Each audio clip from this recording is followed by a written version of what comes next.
Pay কমিশনের কাজটা কিন্তু অত্যন্ত জটিল। ওরা একেবারে ইন্ডিপেন্ডেন্ট কাজ করে, ওখানে কিন্তু আমাদের কোনো রকম রোল নাই।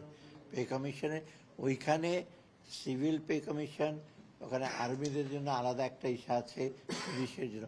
এখন ওই তিনটা রিপোর্ট পাওয়ার পরে ওটাকে আপনার ওই তিনটা পাওয়ার পর তো ওটাকে তো আবার কনসিস্টেন্ট লাগবে, একটা একরকম দেবে, সেটা একটু সময় লাগছে না। আমি বলেছি যে আমাদের সময় এটা করতে পারবো কি না এটা কিছুটা আনসার্টেনটি, কারণ এটা আবার এই তিনটা রিপোর্ট দেখে ওটাকে আবার কী বলে রিকনসাইল করতে হবে। রিকনসাইল করার পরে অ্যাডমিনিস্ট্রেটিভ কতগুলো প্রসেস আছে, সচিব কমিটি আছে, ওরা দেখবে, তারপরে মোপা আছে, ওরা দেখবে, তারপর ফাইন্যান্স দেখে কত সম্পৃক্ত, ওটার পরে ওটা ইমপ্লিমেন্ট করা যাবে।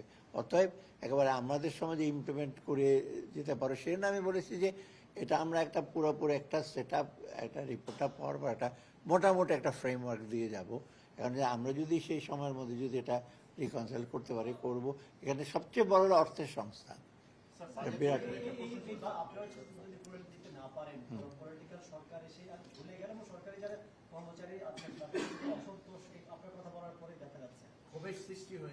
না, ক্ষোভের সৃষ্টি হয়েছে, এটা তো ক্ষোভের সৃষ্টি হয়তো ওর একটা এটা তো আমি ইনিশিয়েটিভ নিয়ে, আমরাই ইনিশিয়েটিভ নিয়ে করেছি। এটা তো এত 8 বছরা অপেক্ষা করতে পেরেছে, এখন আমাদের এই 12 মাসে আমরা একটা চেষ্টা করছি, আমরা করবো, এতে একটা ক্ষোভের সৃষ্টি। আমি মনে হয়তো এটা একটু ধৈর্য ধরতে হবে। 7-8 বছর কিছু হয় নাই, এখন হঠাৎ করে আমরা নিজেরা ইনিশিয়েটিভ নিলাম, তারপর একটা ক্ষোভে বরং তাদের ধন্যবাদ দেওয়া উচিত যে আমরা চেষ্টা করছি, একটা ফ্রেমওয়ার্ক দিয়ে যাব, এবং রিপোর্টটা যদি আসে তখন আগামী সরকার যে সেটা যে খুব মানে সিরিয়াসলি নেবে না আমার মনে হয়, ওরা সিরিয়াসলি নিতে হবে। কারণ এই কাজটা করছে একটা ইন্ডিপেন্ডেন্ট, অনেক চিন্তা ভাবনা করে, তিনটা বিশেষ ধরনের পে স্কেল আছে, ওটাকে রিকনসাইল করবে। অতএব আমার মনে হয় এটা ওরা একটু ধৈর্য ধরো। এখানে আর অর্থের সংস্থা আছে, এখন যদি মনে করে যে যেই পে স্কেল আছে সেই পে স্কেল যদি আমরা যদি বলে দিই ওটাই থাকবে, যদি চিন্তার কোনো কারণ নেই। এখানে বাজেটের ব্যাপার আছে, তো অন্য অন্য সেক্টর আছে তো আমাদের বাজেটে। পে স্কেল ছাড়া তো আমরা স্বাস্থ্য খাতে, শিক্ষা খাতে, ওগুলো অন্য উন্নয়ন ব্যয় আছে, সেগুলো তো আমার দেখতে হবে। তো স্যার, গত মাসে জাতিসংঘের 3টি সংস্থা একটি রিপোর্ট দিয়েছে এবং খাদ্য পরিকল্পনা দিয়েছে আর কি রিপোর্ট, যে আমাদের দেশে প্রায় 1,60,00,000 মানুষ খাদ্য সংকটে এবং 16 লাখ শিশু অপুষ্টির ভুগবে আর কি স্যার। তো স্যার এই অবস্থায় স্যার দেশের এই সংকট কি আপনারা না, ওরা যেটা দিয়েছে ওদের তো হলো কতগুলো ইন্টারন্যাশনাল নর্ম আছে হিসেবে বলছে, তবে একেবারে যে বাংলাদেশের যে একেবারে হাঙ্গার মালনিউট্রিশন এমন না। আপনি দেখবেন এই সেক্টরে কিন্তু আমরা মোটামুটি পার্শ্ববর্তী অনেক দেশের চেয়েও বেটার।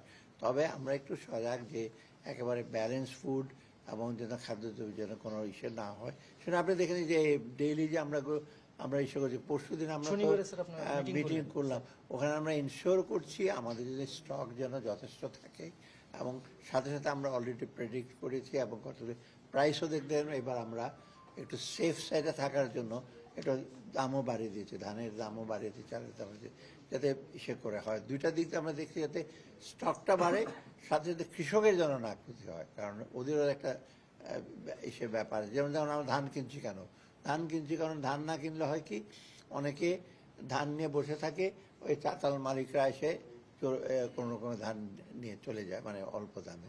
অতএব আমরা যতটুকু পারি আমাদের সাধ্যমতো চেষ্টা করছি। এখন পারফেক্ট একেবারে করে ফেলতে পারবো না আমার মনে হয় না, এখন পর্যন্ত কোনো ঝামেলা নেই। না, ওটা আপনারা জানতে পারবেন তো, ওইটা তো আমরা ডিসিশন নেবো 2 দিন পরে।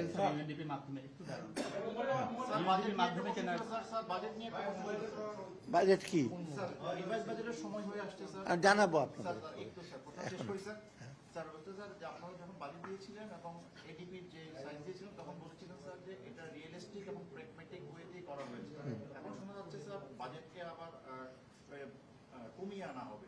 তাহলে স্যার মানে প্রশ্নটা আসছে এখানে, তাহলে কি স্যার আগের যে প্র্যাগম্যাটিক ওয়েতে বা রিয়েলিস্টিক ওয়েতে করা হয়েছিল সেটা কি তাহলে ভুল ছিল? না, ও তখন ঠিক ওই সময়ের কনটেক্সটে ওটা রিয়েলিস্টিক ছিল। এখন আমরা যখন বাজেট ইমপ্লিমেন্ট করি, নানা রকম ইস্যুজ আছে। প্রথম হলো অর্থের সংস্থানের ব্যাপার, এনবিআর বন্ধ থাকার ফলে আপনারা দেখেছেন রেভিনিউ খরচ, এটা আমরা যাচাই করছি। তারপর যারা ইমপ্লিমেন্ট করছে তাদের ব্যাপারে কিছুটা ইস্যু আছে, সবাই তো ইমপ্লিমেন্ট করতে পারে না সবভাবে, অনেক রকম ইস্যু চলে আসে। তো সেই তবে একেবারে ড্রাস্টিক্যালি একেবারে আমাদের ওই বাজেট থেকে যেটা খুব বিরাট একটা ব্যত্যয় ঘটবে তা না, মোটামুটি কাছাকাছি। স্যার পার্সেন্টেজটা কি বলা যাবে? না পার্সেন্টেজ আমি এখন বলতে পারবো না। আমরা শুধু গ্রোথটা বলেছি, গ্রোথটা আমরা কমিয়েছি, তাই না? আর ইনফ্লেশনটা আমরা বলছি 7, ওটা 5 করেছি। এখন এই দুইটা মেজর জিনিস আমরা রেখেছি।